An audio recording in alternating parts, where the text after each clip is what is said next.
You are now listening to the Hot Take. So after Hot the Box. game, A.J. Brown did not talk to the media, Ty. He declined when they came to him. He said, I was taught if I had nothing good to say nothing at all. Gotcha. I'll take the fine if I have to. So for whatever reason, again, after a win, he's upset and angry. A win where he was force-fed the ball in the second half. Yes, where he was just getting fed the ball. He's not happy, and he will not talk to the media. He will not say anything nice. He couldn't even go out there and fake it and say, we got to get this right, and we're I think we're trending in the right direction. Our offense, kind of looked good today. You could make up whatever you want. You not saying anything or saying this bullshit that I just read is way worse than anything he could have said that was kind of cookie cutter and nothing answers. He made this a much bigger situation than it really had to be, because now, Ty, it's like what a lot of the people are talking about. It's, wow, what did he mean by that? What was he angry about? What was he not going to say that wasn't nice? So he's gone out and done his best job at creating any possible distraction that he can, and I'm almost positive that he's one of the top leaders for receiving yards, is he not? I mean, he is tearing it up this year. So I don't understand what he's always we understand Third. The team itself has not played that well. It has not played great. We are very aware of that. But everyone has been able to deal with it in their own way and has been able to understand that we are in control of this. Jalen Hurts played much better in this game. The offense played much better in this game. What are you so mad about? That's what I want to know. And what do you think it is? I wish I knew. He's third in receptions. He's fifth in targets. He's third in yards, I should say. Fifth in targets. Fifth in receptions. Actually, he is second in the league in targets behind Garrett Wilson, who they can't even get the ball to that guy. So. Yeah, he's one ahead of Lamb, two ahead of Keenan Allen. He's got more than Tyreek and Devontae and St. Brown and Puka and Diggs and Pittman. Like, I don't know. It can't be that he wants the ball more. It can't be that, because he got the ball as much as he possibly could in the second half. I don't know. I have a feeling that it's just the scheme, the play calling, the design of plays in the offense, because it doesn't look pretty. It doesn't look like how it did last year. We're not taking deep shots. We're not as successful with deep shots.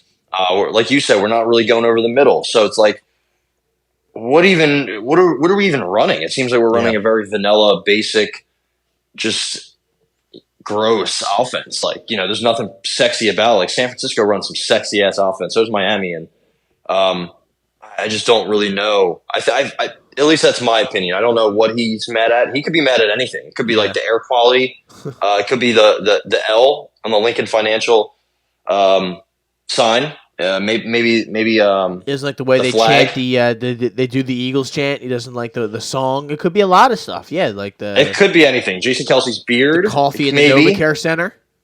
Yeah, I don't know. But I have a good feeling it's the offensive scheme. It's the way they just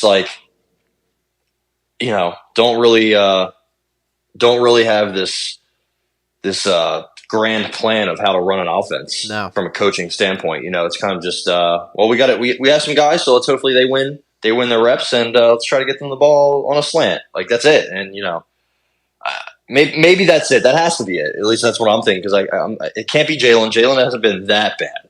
I think he's more like his 2021 self than 2022, but he's also hampered with the knee, and we have no other third receiving threat. We have Goddard back now, but Zacchaeus, Quez, Watkins, Julio. There's nobody else out there receiver besides Smith and Brown. We don't really throw to our running backs. They both played well. I thought Gainwell had a couple of good little plays. So it has to be the play calling and the play design. But who knows? I would probably agree with that. And the thing that has sucked is that A.J. Brown has done his best to kind of show up Jalen Hurts in any situation that he can on the sideline. Or, I wish he would just chill the fuck out every once in a while and not make everything the biggest deal that it possibly can be. But that's kind of just what being a diva wide receiver is. That's kind of what it entails. And there's a reason that the Titans didn't want to give him that bread that they gave him. And, now we are kind of maybe realizing that the downfalls, the pitfalls, I guess, because I still love having A.J. Brown. Make no mistake about it. He is a great player. He has made a difference for this offense, and I appreciate what he has brought to us.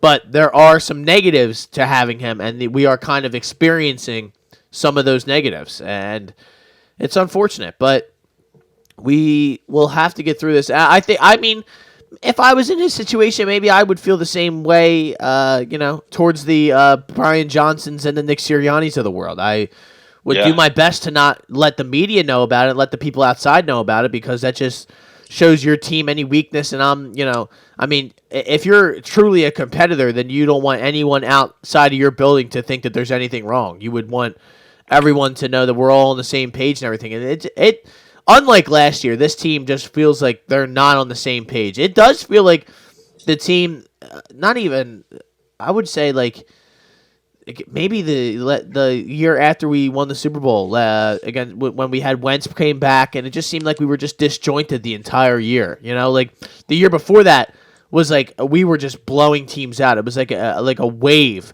that just crushed anyone in its way. And we went on, rolled through the Super Bowl, won, whatever. Then the next year, you bring Wentz in, he's, hurt still kind of, and he comes in and it's just, the team's just not the same. Now it's not the same situation, but I guess you could say, with the offensive coordinator, and that was another team that lost its offensive coordinator, I mean, Frank Reich got a job right after that. And maybe that has been the thing that has really just hampered this team. And who did they even hire the year after that for the offensive coordinator? I know Doug was not doing a great job of hiring offensive coordinator. I mean, I'm pretty sure Press Taylor at one point was calling plays for the Eagles. Yeah. It was I guess it's just a minor thing that doesn't really matter. But Mike Groh. There you go. There you go. See, that's all you need to know. And Mike Groh did a couple years, and then they fired him, and they got somebody else in there. Steichen came in. Yeah, and then Steichen came in, and he was a complete difference maker. Yeah, they let him call the plays, and I that's why I'm like, Sirianni keeps saying the offense is fine and the play calling is not the problem. Well, they're like, something is the problem. So week after week, we keep wondering, and when you see that spray chart, you're like, wow, is it? It can't be that Jalen doesn't like throwing the ball across the middle, because you see some of them from last year, and he was throwing that ball across the middle. I'm pretty sure he threw one ball across the middle on Monday, Ty. You know what that was? The touchdown? The 35-yard touchdown to Devontae Smith. So seems like it works, right? Also, Devontae Smith, I saw his route running tree, and it was all just garbage. Yeah. He's all on the right side of the field, and he's just doing these little, I don't even know what you would call them because I'm not an X's and O's guy, but it was just not pretty. Devontae Smith's one of the best route runners in the league, man. You got to put him downfield. You have these 2 1,000-yard receivers back-to-back years for the first time ever, I think. So, give them something good to run, man. We're running these basic, simple concepts and routes, and I don't like it. I don't like it at all. And of all coaches, it would be different if we had maybe a Sean McDermott as a head coach, and it's all right, we need to get somebody in here. Nick Sirianni, I'm pretty sure was a wide receiver in college, and he's been an offensive coach his entire career. There is no excuse for this kind of thing to be happening, for our wide receivers to be running such shitty patterns, and for our offense to be so milquetoast and just so predictable. It has been week after week after week, and we all know what's happening. They keep running those fucking bubble screens. They keep running all of this stuff that we hate, and it's not gonna end. And it feels to me like they don't want to throw Brian Johnson under the bus to kind of hurt his ability to get a head coaching job. But at the end of the day, Ty, you got to do what's best for your franchise and for your team and to win this year. And honestly, the sad thing about this, and that's kind of my whole point in this little diatribe, is I don't even think going to Sirianni as the play caller would really affect anything or change, because I don't think, if this is really his offense, then I don't think he's that good of a play caller or at drawing up an offense. Yeah, I mean, he's the head coach. This is his team.